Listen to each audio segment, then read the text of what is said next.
This is Motorola Edge 30 Ultra smartphone, and today we would like to show how you can download and install the Opera browser on it. So the first step that you need to take is to make sure that your device is connected to the network.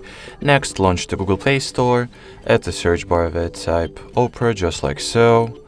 Once the needed app is found, click on this green install button and wait for the Opera to get downloaded and installed respectively.